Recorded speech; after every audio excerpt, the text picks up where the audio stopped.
എല്ലാവർക്കും എൻ്റെ digital survey awareness എന്ന വീഡിയോയിലേക്ക് സ്വാഗതം.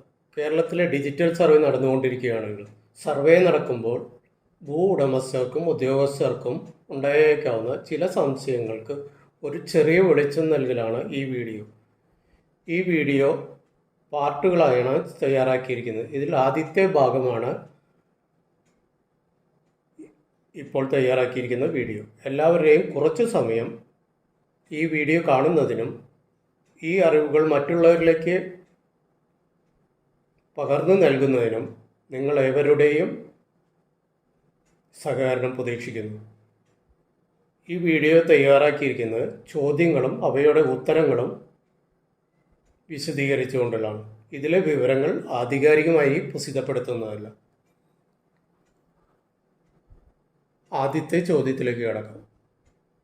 BTR, സെറ്റിൽമെൻറ്റ് രജിസ്റ്റർ എന്നീ റെക്കോർഡുകൾ ഏതു കാലഘട്ടത്തിലും സർവേയുമായി ബന്ധപ്പെട്ടതാണ്. BTR എന്നാൽ ബേസിക് ടാക്സ് രജിസ്റ്റർ. ഇത് റീസർവേ കാലഘട്ടത്തിൽ ആരംഭിച്ചതാണ്. ഒന്നുകൂടെ വിശദമായി പറയാം. ബേസിക് ടാക്സ് രജിസ്റ്ററിൽ, അടിസ്ഥാന ഭൂനികുതി രജിസ്റ്ററിൽ ഒരു വില്ലേജിലെ വിവിധ സർവേ നമ്പറുകളിലെ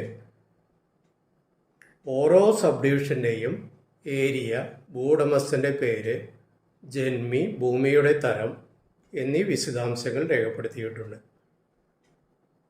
സെറ്റിൽമെൻറ്റ് രജിസ്റ്റർ എന്നാൽ ബ്രിട്ടീഷ് ഭരണകാലത്ത് സർവേ ചെയ്തപ്പോൾ തയ്യാറാക്കിയിരിക്കുന്ന രജിസ്റ്ററാണ്. ഇതിൽ ഓരോ സർവേ നമ്പറിൻ്റെയും, ഒരു വില്ലേജിൽ വരുന്ന ഓരോ സർവേ നമ്പറിൻ്റെയും അവയുടെ സബ് ഡിവിഷനുകളുടെയും ഉടമസ്ഥരുടെ പേരും ജന്മിയുടെ പേരും ഭൂമിയുടെ തരവും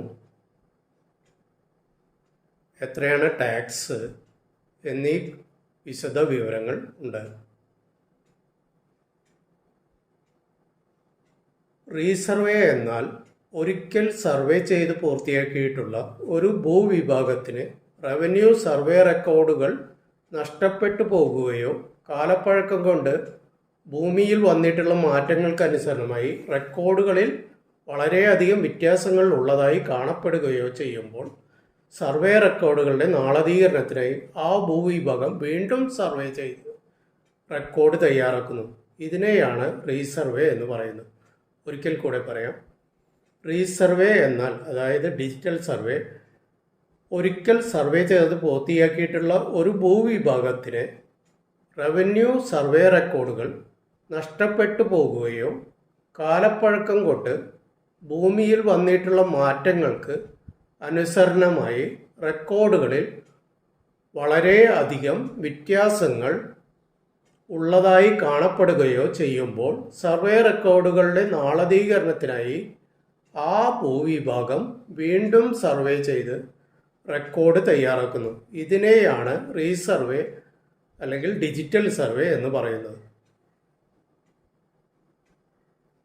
അടുത്ത ഒരു ചോദ്യം നമുക്ക് മനസ്സിലാക്കാം. പുറമ്പോക്ക് എന്നാൽ ഏതിനം ഭൂമിയാണ്? പുറമ്പോക്ക് ഭൂമി അടയാളപ്പെടുത്തിയിട്ടുള്ള രജിസ്റ്ററുകൾ ഏതെല്ലാം? പുറമ്പോക്ക് ഭൂമി എന്നാൽ സർക്കാരിൻ്റെ ഉടമസ്ഥതയിലുള്ള ഭൂമി എന്നാണ് അർത്ഥമാക്കുന്നത്. പുറമ്പോക്ക് രജിസ്റ്റർ, BTR, സെറ്റിൽമെൻറ്റ് രജിസ്റ്റർ എന്നിവയിൽ പുറമ്പോക്ക് ഭൂമി രേഖപ്പെടുത്തിയിട്ടുണ്ട്. പുറമ്പോക്ക് ഭൂമി എത്ര തരമുണ്ട്?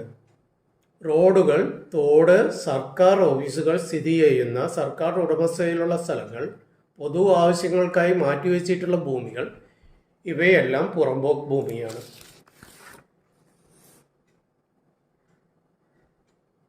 വിവിധ തരം ആധാരങ്ങളെ പരിചയപ്പെടാം. ഭൂമിയുടെ ഉടമസ്ഥാവകാശം സംബന്ധിച്ചുള്ള ആധാരങ്ങളിൽ പ്രധാനം തീറാധാരം, ഭാഗാധാരം, ദാനാധാരം, ഒഴിമുറി, വിലയാധാരം എന്നിവയാണ്. അടുത്ത ചോദ്യത്തിലേക്ക് കിടക്കാം. സർവേയും ഭൂരേഖയും വകുപ്പിൻ്റെ ഘടന വിശദീകരിക്കുക.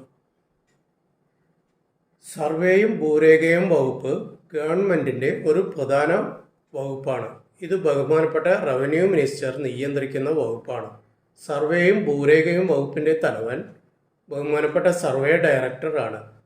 സർവേ ഡയറക്ടറേറ്റിന് കീഴിൽ ജോയിൻറ്റ് ഡയറക്ടർ ഓഫീസ് സംസ്ഥാനത്ത് കോഴിക്കോടും തിരുവനന്തപുരത്തും സ്ഥിതി ചെയ്യുന്നു. 2 മേഖലകളിലായി സ്ഥിതി ചെയ്യുന്നു. സർവേ ഡെപ്യൂട്ടി ഡയറക്ടർ ഓഫീസ് ഓരോ ജില്ലയുടെയും സർവേ പ്രവർത്തനങ്ങൾ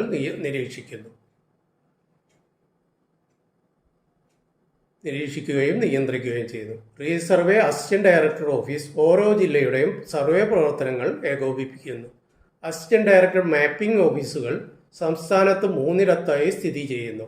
ഇവിടെ സർവേ റെക്കോർഡുകളുടെ ഡിജിറ്റൈസേഷൻ ജോലികൾ നിർവഹിക്കുന്നു. അസിസ്റ്റന്റ് ഡയറക്ടർ ഓഫീസുകൾക്ക് കീഴിൽ റീസർവേ സൂപ്രണ്ട് ഓഫീസുകൾ പ്രവർത്തിക്കുന്നു.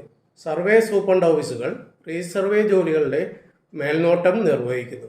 ഇതുകൂടാതെ ഓരോ ജില്ലയിലും കളക്ടർക്ക് കീഴിൽ ജില്ലാ സർവേ സൂപ്രണ്ട് ഓഫീസുകൾ സർവേയുടെ റെക്കോർഡുകൾ സൂക്ഷിക്കുകയും പ്രവർത്തിക്കുകയും ചെയ്യുന്നു.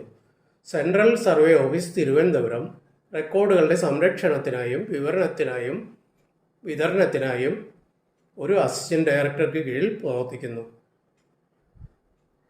ഇവിടെ ആധുനിക രീതിയിലുള്ള ഒരു സർവേ മ്യൂസിയവും സ്ഥിതി ചെയ്യുന്നു. സർവേ സംബന്ധമായ പരിശീലനങ്ങൾക്കായി തിരുവനന്തപുരത്തും വിവിധ ജില്ലകളിലും പരിശീലന കേന്ദ്രങ്ങളും പ്രവർത്തിക്കുന്നു. ഒരിക്കൽ കൂടെ പറയാം. സർവേയും ഭൂരേഖയും വകുപ്പ് ഗവൺമെൻറ്റിൻ്റെ ഒരു പ്രധാന വകുപ്പാണ്. ഇത് ബഹുമാനപ്പെട്ട റവന്യൂ മിനിസ്റ്റർ നിയന്ത്രിക്കുന്ന വകുപ്പാണ്. സർവേയും ഭൂരേഖയും വകുപ്പിൻ്റെ തലവൻ ബഹുമാനപ്പെട്ട സർവേ ഡയറക്ടർ ആണ്. സർവേ ഡയറക്ടറേറ്റിനു കീഴിൽ ജോയിന്റ് ഡയറക്ടർ ഓഫീസ് സംസ്ഥാനത്ത് 2 മേഖലകളിലായി സ്ഥിതി ചെയ്യുന്നു. സർവേ ഡെപ്യൂട്ടി ഡയറക്ടർ ഓഫീസ് ഓരോ ജില്ലയുടെയും സർവേ പ്രവർത്തനങ്ങൾ നിരീക്ഷിക്കുകയും ഏകോപിപ്പിക്കുകയും ചെയ്യുന്നു. റീസർവേ അസിസ്റ്റന്റ് ഡയറക്ടർ ഓഫീസ് ഓരോ ജില്ലയുടെയും റീസർവേ പ്രവർത്തനങ്ങൾ ഏകോപിപ്പിക്കുന്നു. അസിസ്റ്റന്റ് ഡയറക്ടർ മാപ്പിംഗ് ഓഫീസുകൾ സംസ്ഥാനത്ത് 3 സ്ഥിതി ചെയ്യുന്നു. ഇവിടെ സർവേ റെക്കോർഡുകളുടെ ഡിജിറ്റൈസേഷൻ ജോലികൾ ചെയ്യുന്നു. അസിസ്റ്റന്റ് ഡയറക്ടർ ഓഫീസുകൾക്ക് കീഴിൽ സർവേ സൂപ്രണ്ട് ഓഫീസുകൾ പ്രവർത്തിക്കുന്നു. സർവേ സൂപ്രണ്ട് ഓഫീസുകൾ റീസർവേ ജോലികളുടെ മേൽനോട്ടം നിർവഹിക്കുന്നു. ഇതുകൂടാതെ ഓരോ ജില്ലയിലും കളക്ടർക്ക് കീഴിൽ ജില്ലാ സർവേ സൂപ്രണ്ട് ഓഫീസുകൾ സർവേയുടെ റെക്കോർഡുകൾ സൂക്ഷിക്കുകയും പ്രവർത്തിക്കുകയും ചെയ്യുന്നു. സെൻട്രൽ സർവേ ഓഫീസ് തിരുവനന്തപുരത്ത് ഒരു അസിസ്റ്റന്റ് ഡയറക്ടറുടെ കീഴിൽ സർവേ സെൻട്രൽ ഓഫീസ് സ്ഥിതി ചെയ്യുന്നു. റെക്കോർഡുകളുടെ സംരക്ഷണത്തിനായും വിതരണത്തിനായും റെക്കോർഡുകളുടെ ഏകീകരണത്തിനായും സെൻട്രൽ ഓഫീസ് സർവേ ഓഫീസ് പ്രവർത്തിക്കുന്നു. സർവേ സംബന്ധമായ പരിശീലനങ്ങൾക്കായി തിരുവനന്തപുരത്തും വിവിധ ജില്ലകളിലും പരിശീലന കേന്ദ്രങ്ങളും പ്രവർത്തിക്കുന്നു.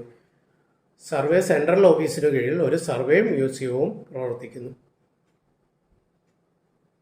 സർവേയും ഭൂരേഖയും വകുപ്പിലെ ഉദ്യോഗസ്ഥ തസ്തികകൾ ഏതെല്ലാം? സർവേ ഡയറക്ടർ ആണ് വകുപ്പ് മേധാവി. Additional director, joint director, deputy director, assistant director, survey superintendent, technical assistant, head surveyor, head draftsman, first grade or second grade surveyor, first grade or second grade draftsman, tracer എന്നീ പ്രധാനപ്പെട്ട തസ്തികകൾ survey വകുപ്പിനു വേണ്ടി പ്രവർത്തിക്കുന്നു. ഭരണനിർവഹണത്തിനായി revenue വകുപ്പിൽ നിന്നും ministerial ജീവനക്കാരും survey ഡിപ്പാർട്ട്മെൻറ്റിനെ സഹായിക്കുന്നു.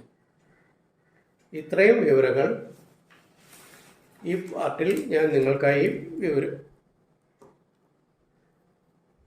സമർപ്പിക്കുന്നു. ഇത്രയും സമയം നിങ്ങളുടെ സർവേ സംബന്ധമായ സംശയങ്ങളുടെ നിവാരണത്തിനായി എവരുടെയും സമയം ചെലവഴിച്ചതിൽ അതിയായ നന്ദി രേഖപ്പെടുത്തുന്നു. ഈ വീഡിയോ പൊതുജന അറിവിലേക്കായി മറ്റുള്ളവർക്ക് കൂടി ഷെയർ ചെയ്യുവാൻ താല്പര്യപ്പെടുന്നു.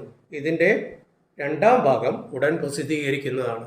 എല്ലാവർക്കും ഒരിക്കൽ കൂടി എൻ്റെ നന്ദിയും കടപ്പാടും അറിയിച്ചുകൊള്ളുന്നു.